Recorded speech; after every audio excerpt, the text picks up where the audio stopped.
Thus, besides the research emphasis on chemistry and molecular biology, Professor Glaser also has developed a project about scientific writing and authoring instruction, which is conducted at MU and the University of Chinese Academy of Science in Beijing. We are very excited to hear about this today.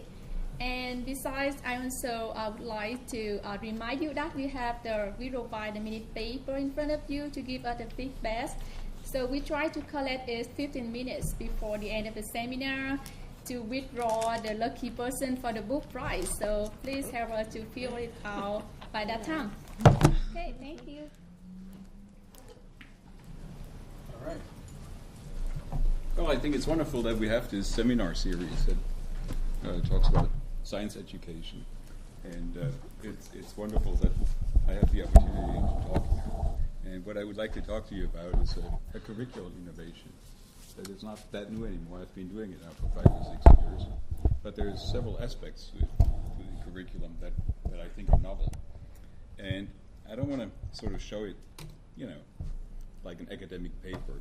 Rather, I'll give you a few slides first on the background, why I'm doing all this, what the motivation for it is, and then describe the curriculum to you. Show a little bit of assessment data, or at least tell you what we've done for assessment. And that should all take maybe 30 minutes. And then at that time, we can go live and look at the website that has all the assignments, all the rubrics, everything, including samples of student work. And then we can just go from there. All right? So we'll keep it a little casual, hopefully. Good. So it starts all with this. I teach chemistry. My dentist tells me he hated chemistry. I mean, if somebody, like the dentist tells you that, there's a problem with the science education in this field. And so I love my discipline, and I love to write papers for excellent journals. And because I do that, I think I should also take an interest in education. And it started basically with the idea that if I teach sophomores, and there's like 200 of them in a class, how can I get them possibly interested? There's like a top third, that's pre-med, who are actually interested in chemistry, and the other 2/3 are not. And this is a very big challenge, because they might not even come.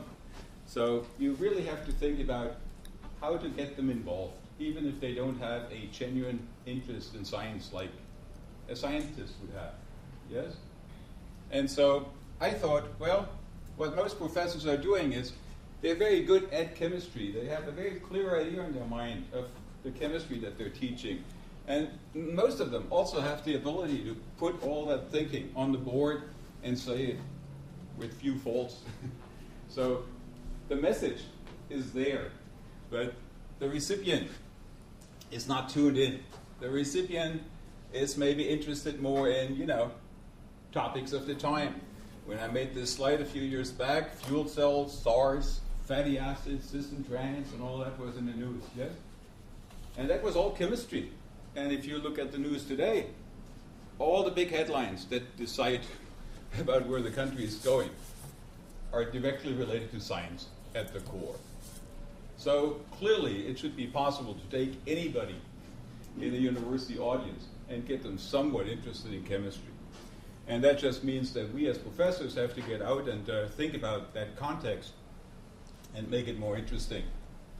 And this whole idea of putting the science into context is not new, obviously. There's a growing consensus.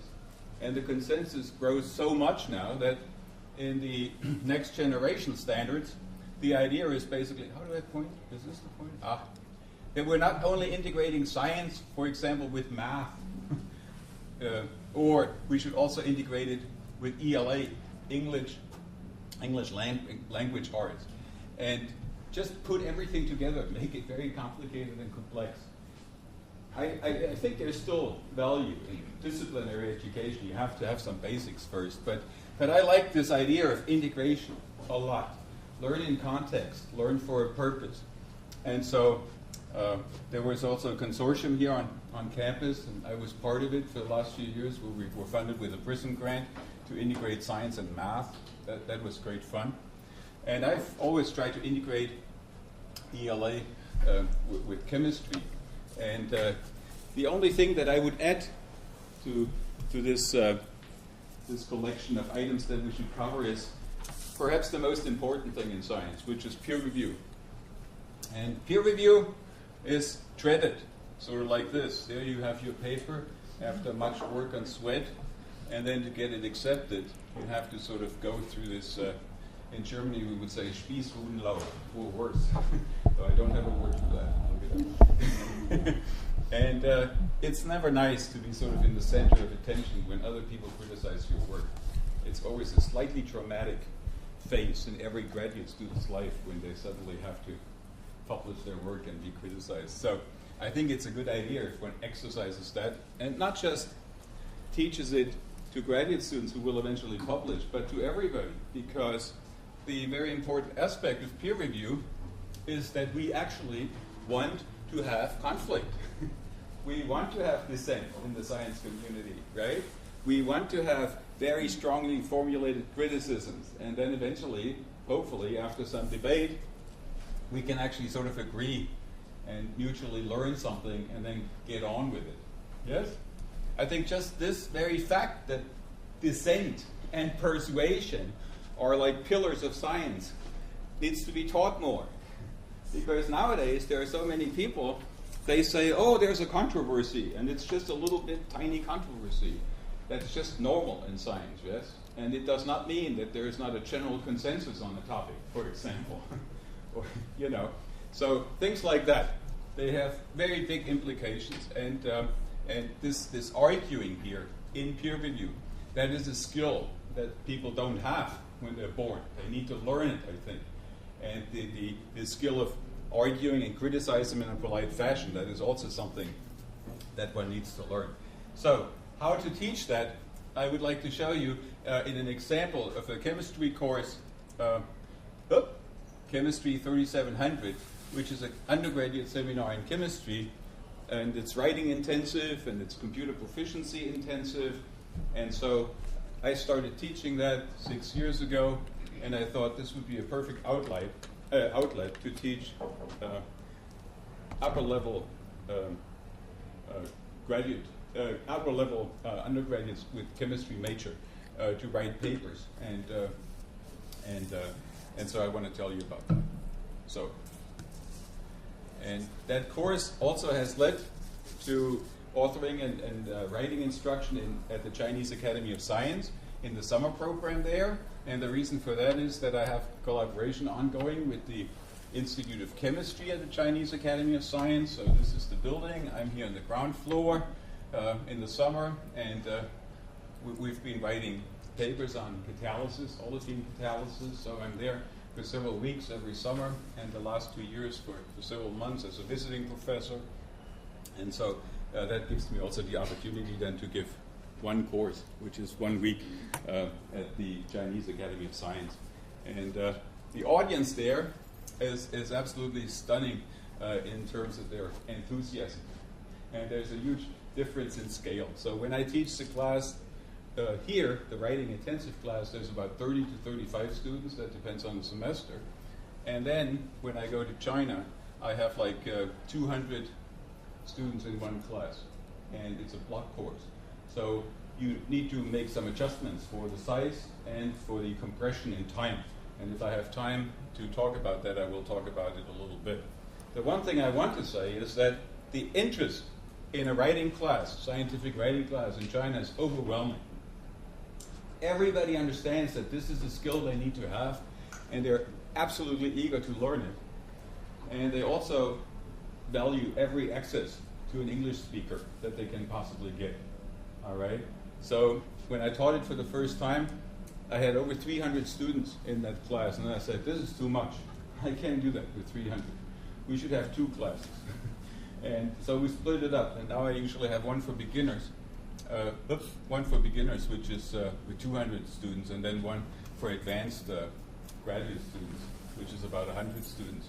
And they're all first rate. They're all highly selected. They come from the best parts of the Chinese Academy of Science all over China to Beijing, and so motivation is just wonderful. All right. I've described what I'm going to talk about already in a paper that was published last year, so if you're interested and you would like to know details, just tell me. I'll send you that paper. And we have also a paper in the works right now, and I can give you the manuscript on the instruction at the University of the Chinese Academy of Science.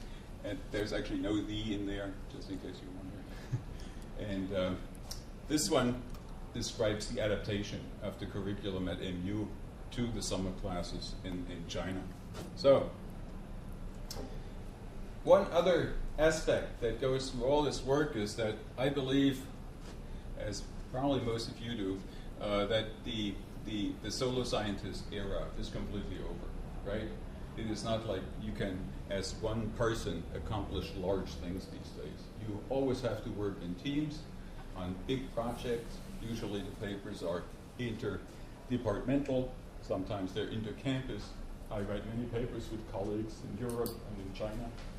And so the idea is that you just sort of hunker down by yourself and do, top-notch research. I think those days are over.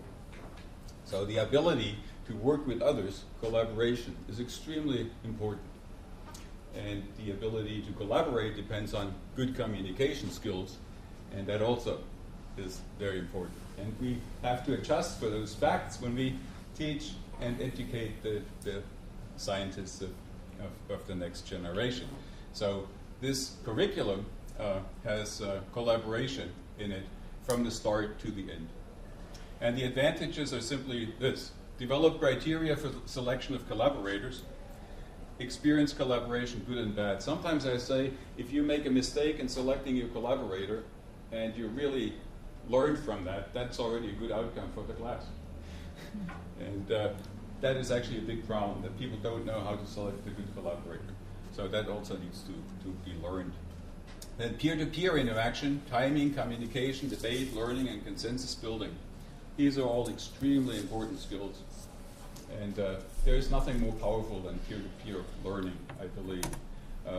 Everybody will pick up a little bit, and then they talk with each other, and then everybody will know a lot more than what they first picked up in class or from me. So peer-to-peer learning is extremely important from my experience. And practical aspects, mediate frustrations intrinsic to research. The curriculum that I describe is not trivial. It's very complex. And when you have something that's complicated and challenging and you're on your own, well, you tend to, every once in a while, get frustrated. And then the normal response to frustration is to walk away from it. So when you have collaboration, what you do is you hope for the frustration to not happen at the same time for everybody who works in a group. Yes? So somebody is down, yeah, so what? The other one is up and pulls the one who is down ahead. Yes? And then it just goes sort of like this. I think this is a huge, huge advantage of small group work, that you can assign much more complicated tasks and hope for those being solved without too much resistance by students. Because if they're all frustrated at the same time, then the assignment won't work. Yes? So that's very important to realize that. So everything works in groups. I prefer groups of 2. The students sometimes insist on groups of 3. I have my qualms with that, because it's much harder to equally distribute if there's too many people in a group. So one can discuss that, but I have groups of 2 or 3. All right, this is the course. It's called Chemistry 3700, and this is the year, the International Year of Light. So the topic of the course is adjusted to that, and it's going to be about photocatalysis.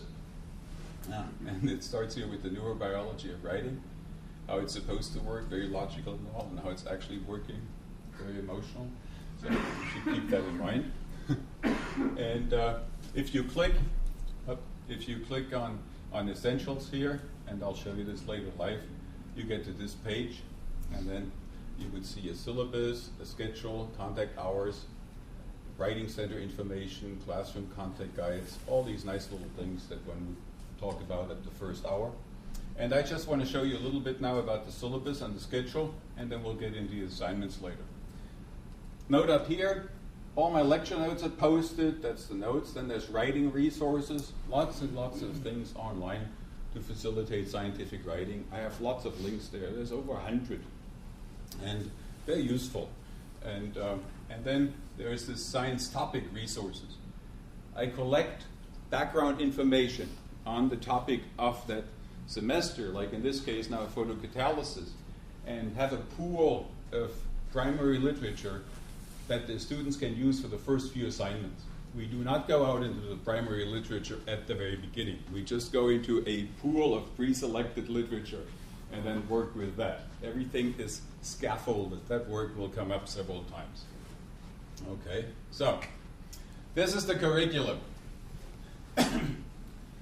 And the way it works is that in week 1, we'll do reading chemical literature, publication types, and I basically introduce the topic of that semester and give the students instructions on how to find the science resources for the current term, and then they can start reading about photocatalysis, what you can do with it, water splitting, carbon dioxide reduction, all kinds of things like that. And then assignments start in week 2, and that's about writing text, and we learn how to use Word and outlining. And many people, you know, they kind of think they know Word, but they don't really know Word, because there's so many features that you have to have if you're a successful writer that they don't usually know, like endnotes, for example, footnotes, outlining features, all of those things. They need to be learned. And if you don't know them, you will always be not your best possible author. So there's a lot of focus on word processing skills. And then we'll go on in the second week here. We'll have schemes and integration of text and art.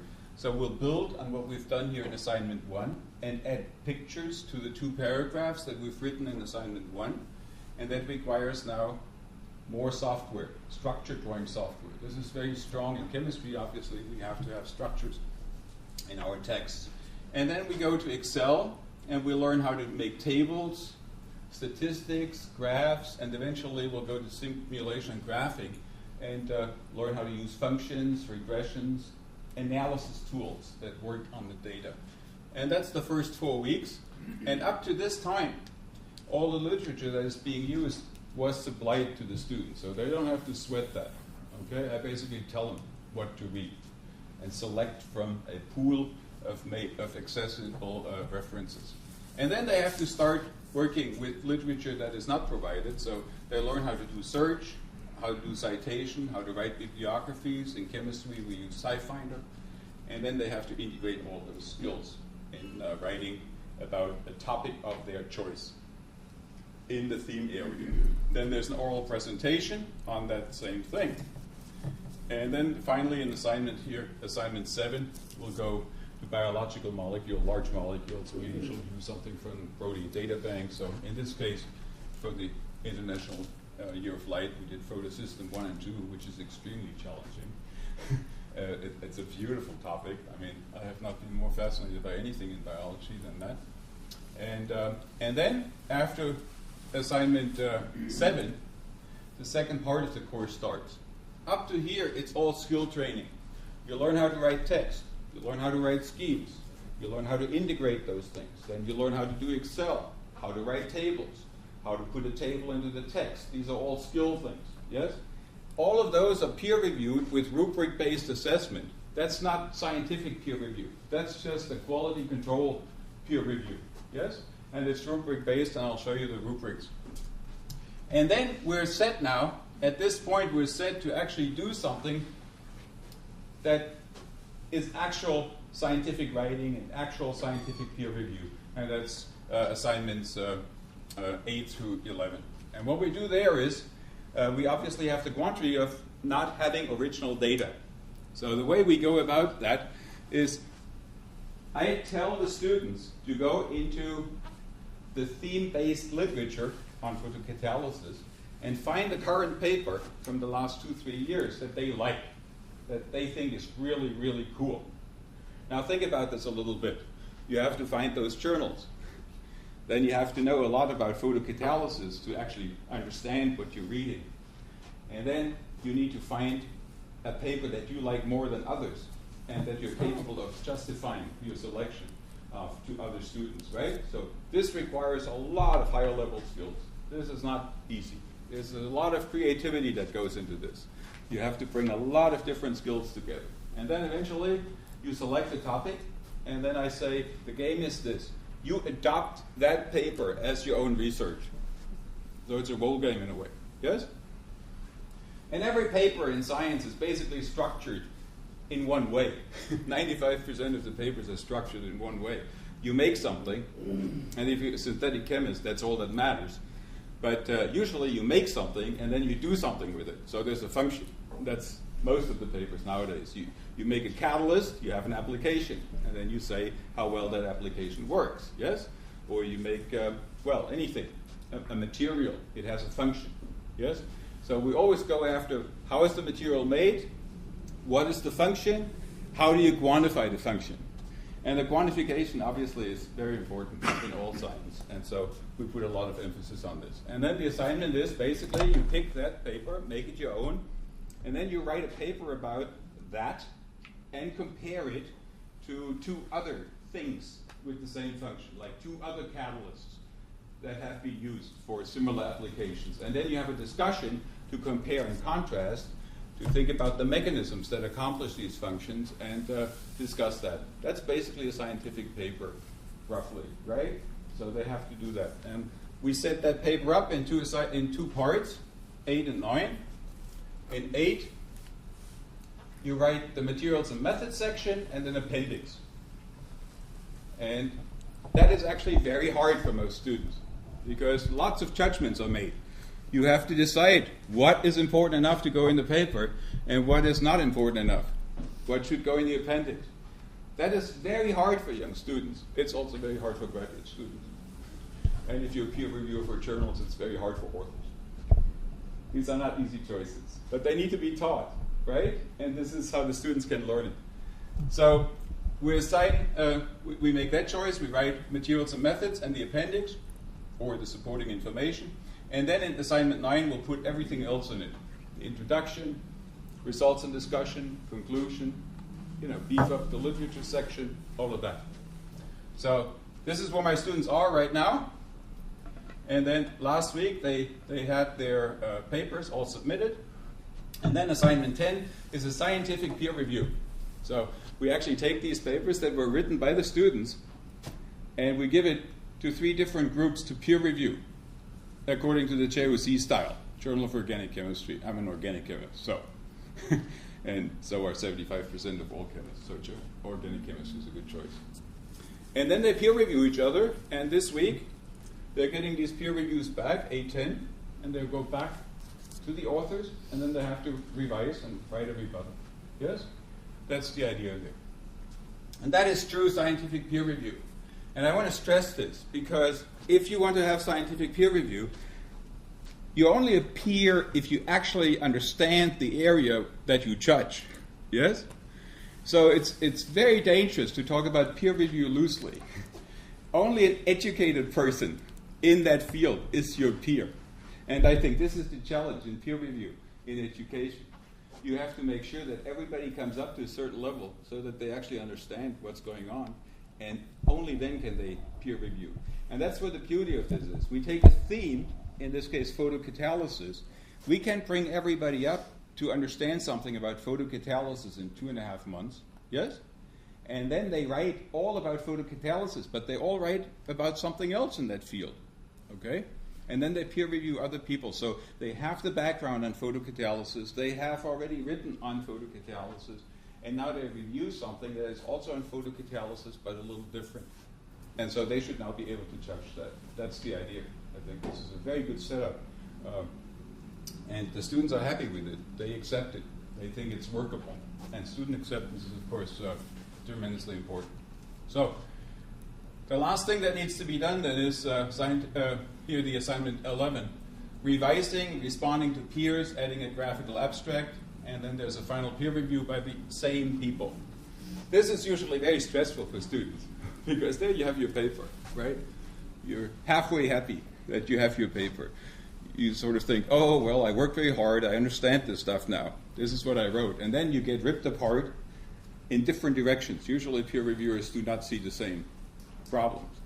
And then you sit there, and one says, go left. The other guy says, go right. What do you do?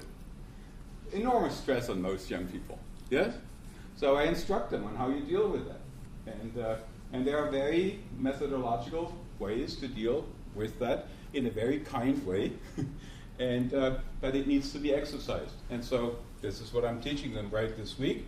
And then hopefully next week they will all be able to respond to these peer reviews in a kind way and find acceptance by the peer reviewers, even if they didn't do everything the way they wanted done. And then at the end we talk about 2 weeks about scientific misconduct and things like that. So that was long, but this is basically the curriculum. And if you want to push this through, you have to be extremely organized, develop a rhythm, and explain the organization. So every assignment goes over 2 weeks. First, I lecture on background. Lecture is not always bad. Sometimes it's the best way. All right? And so I lecture 1 out of 3 hours. But then on Wednesday, it's more like a conversation where we assign the assignment. It's a short assignment. There needs to be some explanation of what exactly is desired. And then on Friday, we go in a computer lab and start working on the assignment, and I make sure they have the technical expertise to solve it. On Monday, I ask whether there's any questions that came up over the weekend.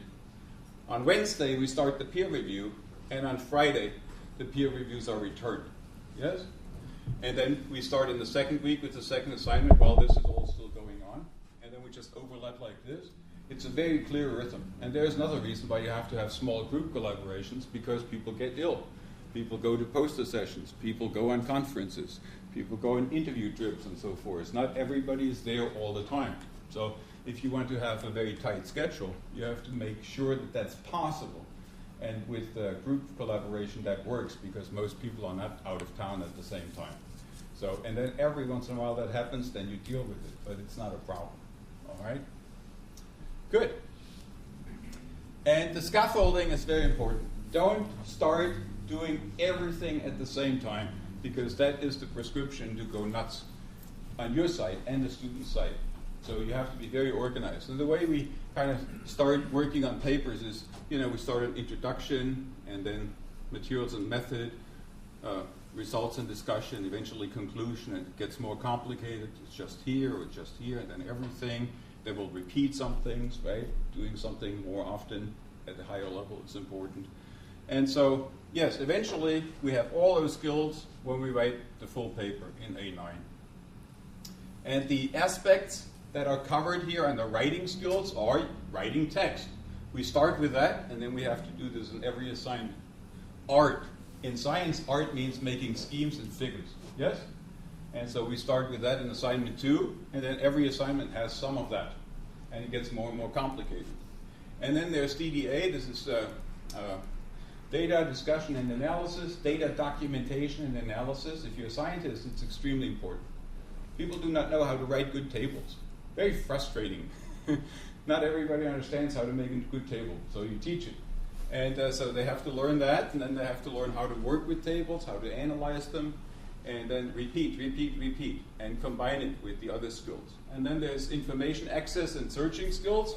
At the beginning, we don't do that, because you just cannot do everything at the same time. I just give them a pool of literature to work with, and then they start looking for their own research. But even then, it is limited to specific areas, specific themes. And the scaffolding, I've thought some more about it, and it looks like this now in a paper.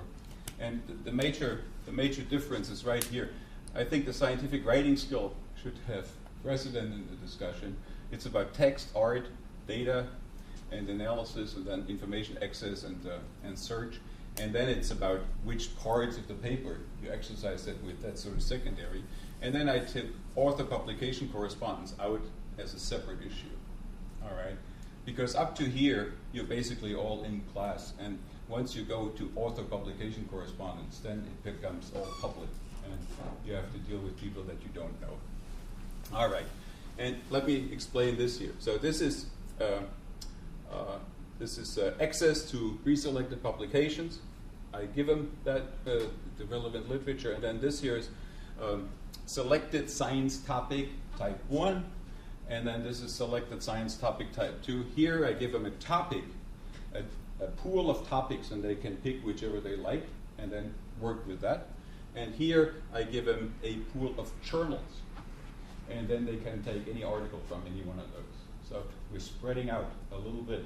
So we don't want to throw them into an ocean. We want to throw them into a puddle and then into a lake, you know, and then hopefully they'll be able to swim in the ocean later. That's the idea. So that's scaffolding. And in the first dimension of scaffolding here, we distinguish 4 essential elements of writing skills: writing of text, creation of art, documentation of data and data analysis, and then the development of proficiencies for information access and search. And then in the second dimension, that's depth of knowledge of these essential skills.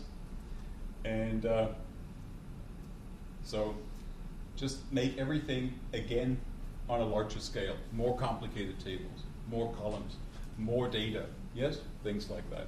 The third dimension relates to the degree of combination and integration of several essential skills. And table 3 shows how the complexity, that's the table I just showed you, increases with regard to all 3 dimensions as the course progresses. So my students will never be comfortable in the class. They will be challenged every single week. It's a little harder. Yes? They need to know what they've done before and get on top of that. And that is actually something they welcome. They like to be challenged. That's a very good news, I think. Now, the themes of the course change every time. And I'll tell you why we're doing this. So, I was writing a paper back then on aspirin, just because I was interested in it. And so we had the whole theme on aspirin and painkillers. It's actually a topic of very big societal relevance. Yes? If you just read the papers, you know what I mean. And then we went to dyes, indicators, and chemical sensors. Then soaps, detergents, and amphiphils. It sort of starts out with soaps, and you might think that's boring. But detergents, there's also medical detergents, so the medical students, they love this. And there's amphiphils in any kind of materials nowadays, you know. So it's a great topic, actually. Amphiphils, it's a very big topic, a wonderful topic. And in the spring of 2013, we worked on solar energy and renewables. And that was basically about dye-sensitized cells, Grätzel cells mostly. Then last semester I worked on nutraceuticals, sources, delivery, and functions. And I kind of thought this here is a not very macho topic. And I could not have been more wrong. It's actually, there's many males in the audience who are so into health and exercise and so forth. They were actually probably more enthusiastic than the females in the audience, which surprised me.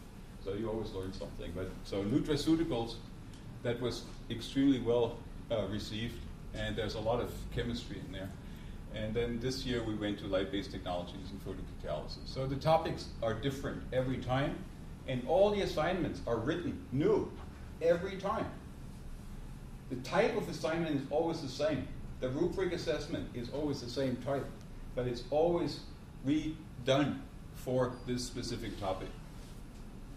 The idea of this here is that, you know, we use cross-cutting concepts, structure and function, patterns, cause and effect, all aspects of actual research or exercise. This is common to all of these. Consequences, choices, options. It's obvious, you know, that choices, options, you know, whether you go with solar technology or you don't go with solar technology, that's a major choice. All right. Whether you go with nutraceuticals and healthy food or not, that's a major choice. And these are all, you know, topics that are greater than just learning chemistry. So these are actually macro ethical issues that you can address in this context. And why not do that if you have an opportunity, right? All right, and I pick topics more and more that sort of have that additional macro ethics component. The students seem to like it, and it adds to the experience. So, and then of course here, pedagogy. If you change your themes, there is no plagiarism possible. That's important for the students. They cannot copy this possibly from anywhere. And for myself, there's no teacher fatigue. I get very bored very quickly. This is why I like research, because it's new. And so in teaching, the challenge is always that if you teach it once, it's okay. If you teach it twice, it's still okay. But then if you teach it the third time, it's boring to me. And then after the third time of teaching it, everybody notices that it's boring. and so at that time, you really should do something else. Be honest, right? I mean, this is how most of you probably feel. So by having a different topic and the same structure of assignments, I'm interested enough to actually sort of make a great effort. All right. I could not have developed all of that as it has been developed without Canvas writing program. I think they're a wonderful resource here on campus. Very skilled people. And so they have this question here, are your assignments rehashed topics? And I can say, no, there's no rehashing. It's all contemporary and new. Are your assignments unique to your course? Definitely yes. Note the exclamation mark. Do they teach critical thinking or merely repeat known information? Well, I think there's a lot of critical thinking in all of these assignments. Yes, this is not textbook at all. This is the opposite of textbook, if you want. And then, do they allow students to actually use citations as not an afterthought or rephrasing? And the answer there also is yes. Work with references from assignment 1 to assignment 11. So they get used to the idea that you have to work with literature, that you're not alone. You stand always on the shoulders of giants. We teach them that by citing relevant, top-notch papers, you're showing that you understand that, and you make a claim to be able to judge quality. And so it's actually in your strong interest to have the best possible citations in your paper. And students get that, and then they work on it. And some succeed better than others. So a few weeks ago, let's see, Candy Galen spoke here, and on this collaboration in Life of a Garden, and she, I see, this thing has also, well, on the slide that I had, it had marks here, and they sort of disappeared, right? But she basically emphasized that she wants to have in a research lab collaboration, communication, and then she had this word creativity. And that's why I wanted the slide. And so she said that in her STEM course at MU, she also builds in that creativity. And I like the argument that she had. It's not easy to be creative in a classroom setting, right? And she made that point that you can be creative in a classroom setting. So I asked her for the slide, and I just wanted to point this out here. There's a lot of creativity in just selecting. Yes, that requires enormous judgment, and the selection reflects who you are, what your interests are, and so forth, and how you set your priorities. And that is a creative act. So we have selection of literature from a pool of references. When you pick those, which ones you actually work with, which ones you actually cite, which ones you use in your papers, that is a creative act. And then when we select a topic from a pool of topics, that is also a very creative act. And you have to convince your collaborators on a topic, yes? So, and then, of course, selection of the topic from the primary literature in the theme area, eventually when we go to assignment 8. Very, very creative at that stage, yes? So we can be creative without having to go to the lab. There's lots of different ways of exercising that aspect. All right. So at the end of the semester, I ask students to, just write down 10 keywords that they think describe the course, and then I have this word analysis of the answers. And usually we get chemistry, then we get writing, and we get research, and then lots of other things. And it's like this every semester. These words, research, writing, and chemistry, show up on a regular basis. And then, all kinds of other little things like solar dyes, DSSC, and usually I'm in there somewhere. And you see, this is Glaser, very tiny. Nobody thinks of me when they think of this course. And this is a good thing, I basically set this course up. It's extremely organized. And it's all completely organized when it starts, and then it just runs. Yes? And so I'm in the background. It's all peer review. I just basically worry about giving the lectures, keep everybody on track, and then if problems occur, I fix them. And I'm very proactive, so that problems usually don't occur. And so yeah, then they think this is all about chemistry and sort of dissociated from me. That's a good thing. They're taking responsibility.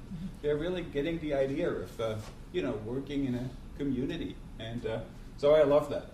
Of course, I have a huge ego, and so there's always a part of me that does not like that. But but I think as an educator, this is where you want to go. All right. So I have a lot of assessment data, and I don't have time to talk about it. So I just wanted to show you a few. And the curriculum is more than accepted. It is welcome and desired. I think this is something that is very important to understand. You have an extremely writing intensive, reading intensive, and thinking intensive course. And you have to collaborate with several people. The schedules are not always matching, and you have other competing interests in your semester, and they still do it. And they love to do it because they think this is important, and this gives you transfer skills. Everybody recognizes that. That's a good thing. Then the peer review system works very well. I put this here with an emphasis because that is not always clear, that a peer review system works well. So the way this is set up now, it actually works well. And if you don't get that acceptance, then eventually the system will fail because you cannot work against your students. You can only work with your students. That's my experience. So this is, I'm very proud of that. Okay? And then one of the most interesting and challenging courses I've taken, I wish more classes were like this one. You hear that every once in a while, and that's a good thing too. And so maybe we should all be encouraged by that. And then this one here is, oh my God, I have to read a lot and write a lot to be a writer. A lot of people who go into writing intensive classes are not quite clear that, before you write something, you should be reading all the time. And one of the big sort of things that frustrates me is that if I go into any class, here in Europe or in China, and I ask upper-level undergraduates in chemistry or lower division graduates in chemistry how many articles they actually read per week, the answer is always 0. And that is very odd because obviously they like chemistry. This is what they love. This is what they like to spend their life with. And they're not reading anything. And that's weird. I read 2 or 3 hours every day in the science. I couldn't do it less. And so I think they should at least read 5 articles a week. And and in this course, they have to do that. All right. Good. So that's an acknowledgement slide. And now I've done like a little bit more than 30 minutes. And so I'd like to go live and show you the website a little bit in just maybe 5 more minutes. Is that all right? I'll collect papers. Or should we go You direct? I'll collect these papers while you're doing it. All right. Let's see. How does this work now? How do I get to... Do one more time. You're trying to be sticky in it. Oh, okay. So I have to... Mouse? Yeah, that's what it is.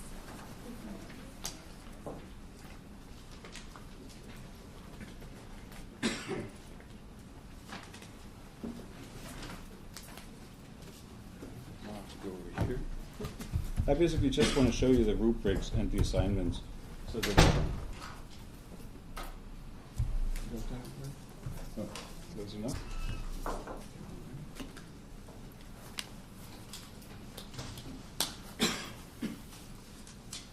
So here. This is the assignments page. And for every assignment, there is a link to the assignment. And then there's a link to the rubric used for the assessment. And then there's a sample posted of student work after they've done it. Yes? And so the students will see the samples from the last year. That gives them an idea of what the assignment should look like. But the theme is different, so there's no copying. Yes? And then it just keeps on going. Assignment 1, 2, 3, and so forth. And one thing I want to say here is this. The provision of these samples is the key to success of doing this as a block course in China. Because if you have a block course, you can obviously not have all these assignments actually work. There's just not enough time. So what you do then is you show examples of the assignments and how they could possibly be worked, and you discuss that. That's the second best, okay? And that's the best you can do in that time frame. And then some will be actually so eager. They will work on these assignments themselves, and they send you email, and you try to sort of help them a little bit. But these samples, that's the key to making the students here have a good idea of what the assignment should be, and it's definitely the key for the students in China. So let me click on one of the rubrics, and you don't have to see the details, but basically there's different categories like outlining, sequence, parts and partitioning, research additional sources, origin of sources, endnote, headers and footers, grammar and spelling, lots of little detail, right? And the students are peer reviewing each other, whether they're at the beginning level, developing, accomplished, exemplary level. That gives you a score. And then the grading is based on those scores. When we begin, there is no text. You cannot write any free text. It's just all rubric based. But then, as you go further down, the rubrics start having spots down here in which you can make constructive comments. Yes? And that area grows from one assignment to the next until in assignment 10, there are no rubrics anymore. That's just a normal peer review head from a journal, and then space for commentary. So again, it's scaffolding. We start easy and then become increasingly more complicated. So if you have any more questions about this is all online. You can take a look at it, and you can ask me, and I'll take all the time that you want to go into any of this.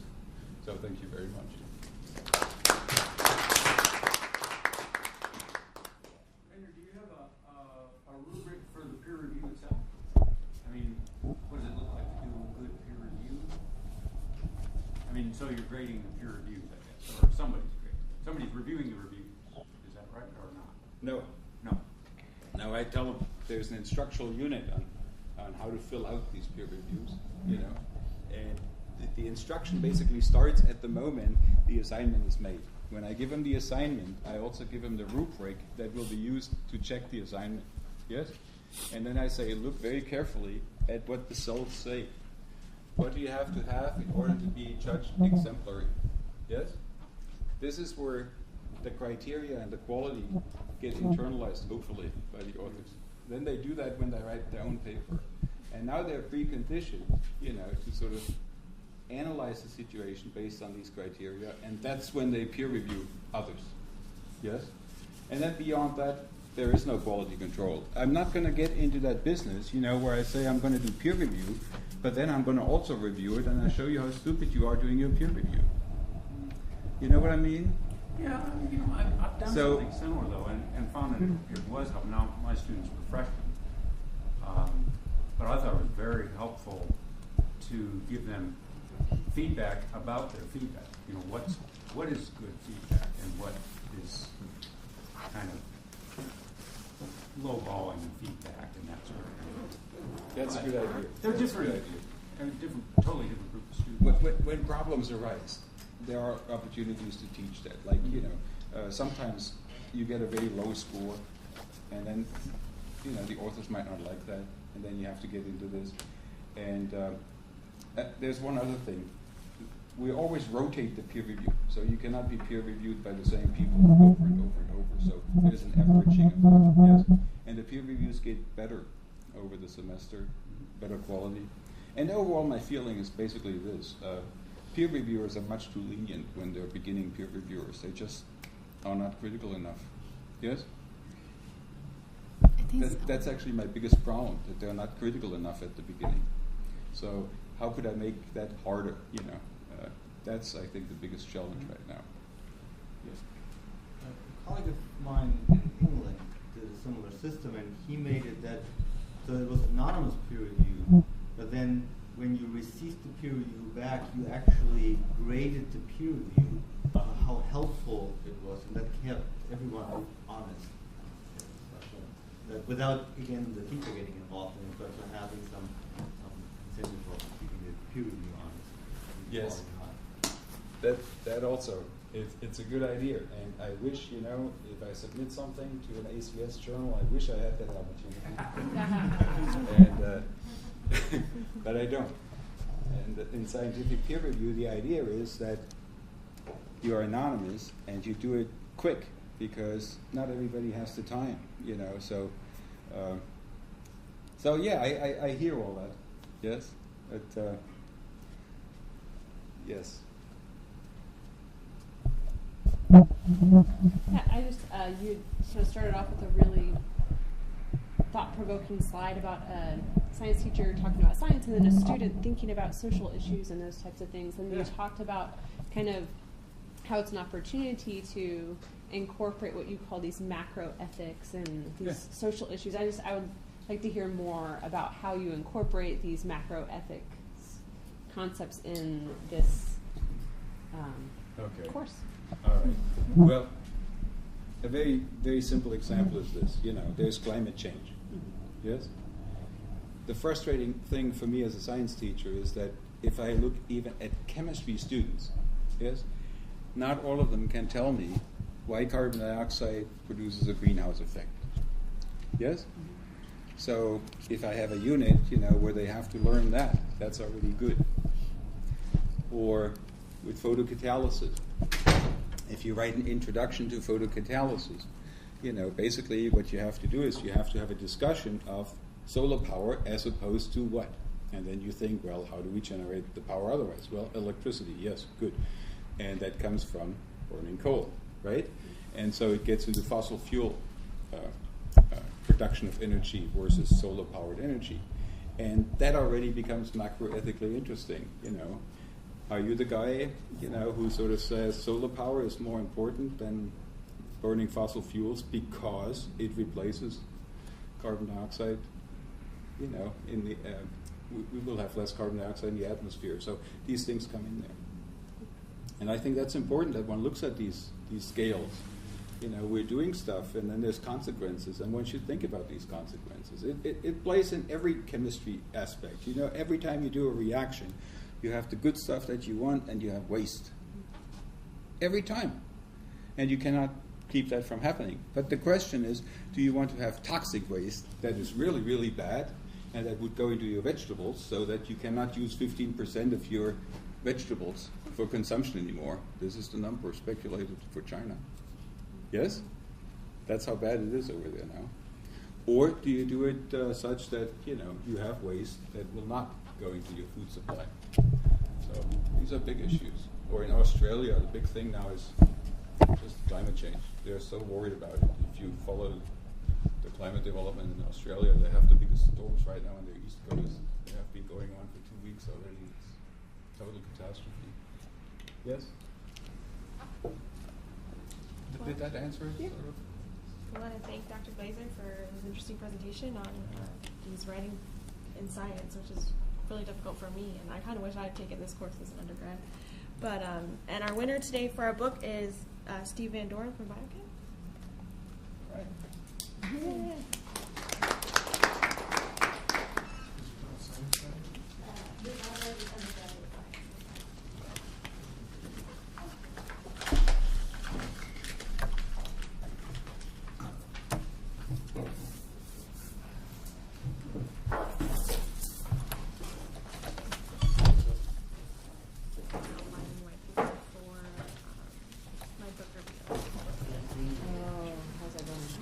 Did that make sense? Yes.